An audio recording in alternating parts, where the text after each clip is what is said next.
comments if I could. Sorry, I stepped on my own laps. Keep that going. He's here. He's been stage right to you guys all night long. He's a lovely, lovely guy and a very, very funny comic. Please, if you would, put your hands together and welcome Mr. Keith Andrews, everybody.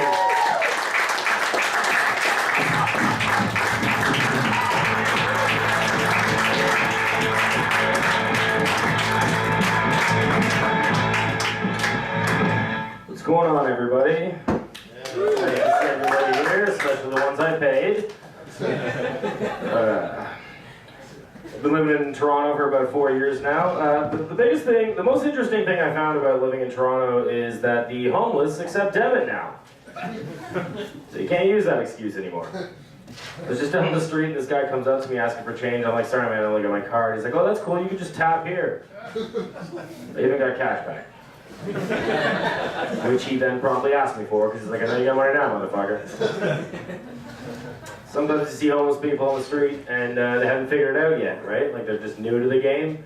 Like I saw this guy and he was just stepped aside and just trying to work it out, like trying to figure out how to ask somebody for money. So he's like, can I have some change? Can I have some change? Can I have some change? Can I have some change? All the other fucking homeless people are like, this first year better fucking figure it out, man. It's making us look bad. Okay, so you don't like gay material, that's okay. I work in a restaurant most of the time, which sounds illustrious, it's not. But I work with this Russian guy, and he's always kind of pushing me through the stressful situations. In just sort of his way, pretty much working next to him, I just realized how much better I have it in life. Because he's always got something pessimistic to say. But he also puts me through these, like, we had this really busy lunch rush, for example, the other day, and I was just getting fed up. So I'm like, hey man, Boris, what's going on? Is it almost over? What's up? And he goes, I think he was trying to say something like, we've won the battle but not the war, but it just came out as, do not worry, Keith, there's more suffering to be had. Okay, he's like, you know, like we can still suffer. Yeah, I got it. I have a girlfriend. We've been living together for 4 years, so we're common law now, or as I like to call it, good enough. At this point, relationships are weird, man. It's like you find a girl that you really like, you're like, wow, she's great. I wonder what it would be like if I just disappointed her once a week. Our entire relationship is a competition at this point. Like neither of us likes the other one having a leg up. For example, the other day she got mad at me because I sleep the most. I didn't even know that was a problem. You know, we both go to bed at the same time, we both wake up like 8 hours later. Sometimes I like to hit the snooze button, and then I wake up and she's just staring at me. And I'm like, whoa, babe, what's wrong? What's going on? She goes, oh, nothing. I've just been awake for 300 seconds all by myself. It's going to be a basket case at work today. I hope you're happy. You clearly slept like a baby. I do it too, though, and I'm guilty of it. The other day, a couple weeks ago, I got mad at her because she bought like 6 pints of raspberries. I'm like, I guess watching one go moldy wasn't enough. See those go on sale, you don't stock up, sweetheart. You got like an hour to eat those.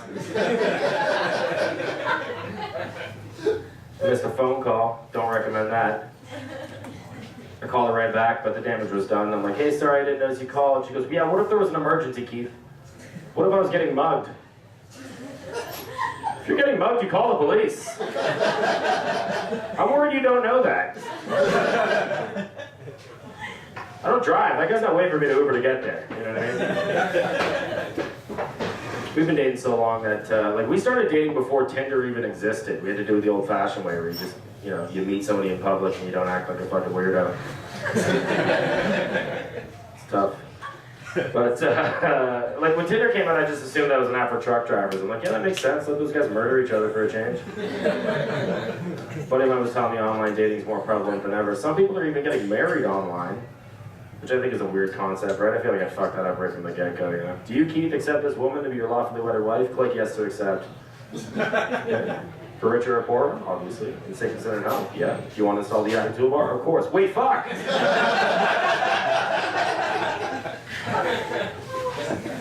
Feeling good, I'm feeling good. I went for dinner earlier with my parents for my brother's birthday, so that was nice. We went to Wahlburgers. We were gonna go to the Keg, but my mom's afraid of ghosts, so... Yeah, I don't know if you've heard that rumor. The Keg Mansion likes to claim that it's haunted. I don't think it's haunted. I'm pretty sure it's just a manager who doesn't want to pay for repairs, though. The lights keep flickering in the bathroom. Yeah, they say it's haunted. There's a lot of history in that toilet. I've done that. I've blamed a ghost for shit I was ashamed of. You know, one time I got so drunk that I slept off to the kitchen and pissed all over the floor. Now, I walked by the bathroom to get there, too, which I think is funny.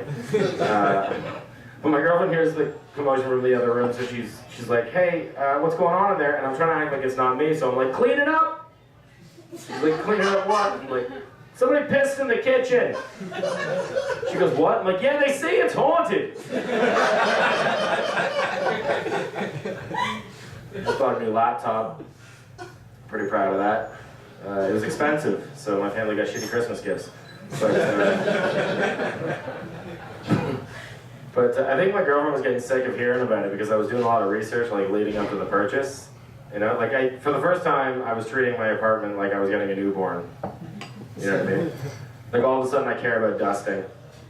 I'm looking around the apartment. I'm like, babe, I hope you don't expect this place to look like this when the laptop gets here. She's like, can you just fuck off and buy this thing? I'm like, you better not be using that kind of language around the laptop. It is fucking scary these days. Technology's moving too fast, I find. You know, like, we're gonna get to the point where you're just gonna be able to, like, download your brain onto a computer, and people are just gonna walk through, like, a VR app of your mind, you know? I don't want that for me. I got too many skeletons in this vault. You know, it'd just be, if somebody were to go into my brain through a VR app, it would just be a long hallway of doors to memories I don't want people to know about. You know? It's like, yeah, we're gonna skip that door. That's the time I was 12 when I practiced tongue kissing on an elf doll. Second door, we're gonna skip that one too. That's the first time I shaved my pubes. I was so embarrassed I just folded it in a piece of paper and threw it in a desk and forgot about it.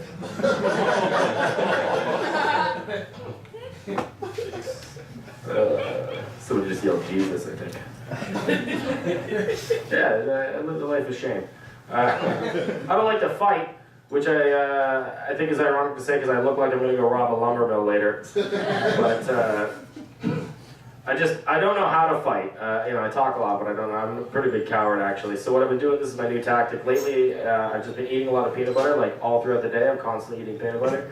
And that way it's on my breath, so if somebody gets in my face, I just breathe on them and pray they're allergic. Most of the time, they come up at me and I'm like, nothing happens. I'm like, fuck, okay, just don't hit me in the face. But there's that one time where somebody comes up at me, and I'm like, say goodnight! And they just go down. This guy goes in anaphylactic shock. Everyone around me's like, you see that fucking wizard take that guy out? I don't have a problem with anyone anymore. I got a membership to one of those dispensaries. Man, I love those dispensaries. But I'm not judging because I love the product they're selling, but I just feel like there's a lot of self-medicating going down in a place like it's called Self-A-Pharmacy, you know what I mean? Like I went in there the other day and I'm like, hey man, let me get a gram of indica and a gram of sativa. And the guy goes, hold on a minute man, I want to make sure I get all that down. That was a 2-item list. Do you need a pen? Because I don't need a third thing involved. I was on my way out and I saw this sign in the window that said help wanted, but it was faced into the store. It's like, this explains it. You're hiring patients. That's your problem. No, but can you imagine the job interview process for a place like this? Like, just a guy comes in, sits down with his prospect, and looks at him and he's like, all right, man, I got a couple questions for you. First question, are you cool, man? Yeah, I'm cool. I'm cool. All right, checks out. Second question, am I being cool right now? Yeah, everyone's being cool. All right, you can start tomorrow at 9.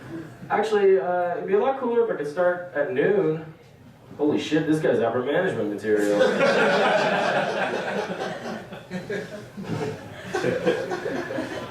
I think caricature artists should take a long hard look at themselves for once. Yeah, that's a thinker. Do you know that's something you can go to college for, though? Like right now there's a kid in college who's learning how to draw silly faces by the beach. Yeah. There's no transferable skills there. You never see one of those guys working as like a police sketch artist. Can you describe the perp for me? Yeah, he was 6 feet. 5 feet of that was just his head. Did you say he liked roller skating? No, it happened so fast. He just grabbed my wallet and he was racing out of there. Oh, he was racing. Okay, so he's into cars. Put a car. All right, I'm dropping that one.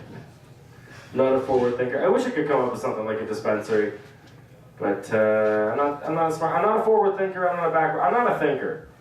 I guess is what I'm getting at. Like I remember, like 12 years ago when I was moving out for the first time, I was packing all my things up. My mom was helping me out, and we found this box, and this note fell out. It said, "To future Keith." I was like, oh, I guess this is one of those notes, you know, where you write, like, you know, congratulations on all your future success, but you do it when you're like 12, and then you read it when you're older, and you're like, oh, look, it all came true. So my mom's really excited because she wants to see it too, and I'm like, okay, let's check this out. So I open it up, and then I realize that it's a pile of pubes. Okay,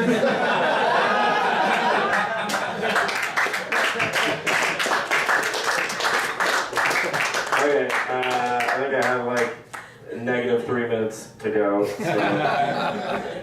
You guys seem like you're really into this. I would love it. Okay, so I have a buddy of mine. I'm gonna go back a little further. Sometimes, as a comedian, we like to put pictures up on Facebook of ourselves, like on stage, because we're all narcissists and we like our friends to hit the like button. So I did that the other day, and a buddy of mine posted underneath and said, "You never have any pictures of audiences." Right, fuck that guy. Yeah. So it would be really swell. You guys seem like a cool bunch. If you could just maybe, when I say, "Hey, what do you think of Paul Montgomery?" If everybody could just say "fuck Paul Montgomery," that would be fucking great. If you don't like to swear, you can say "frig." I'm not gonna put that against you. Are you guys cool with doing that? Yeah. All right, cool. Okay, so give me a second. You gotta practice round first. No, I do everything the first take. Okay, all right, hang on, ready? Hey, what do you guys think of Paul Montgomery? All right, thank you very much. So we'll send one to him, and we'll send another copy to my grandma. She just loves what I'm doing. And okay, I'm out of here. Keith Andrews, thank you very much, guys.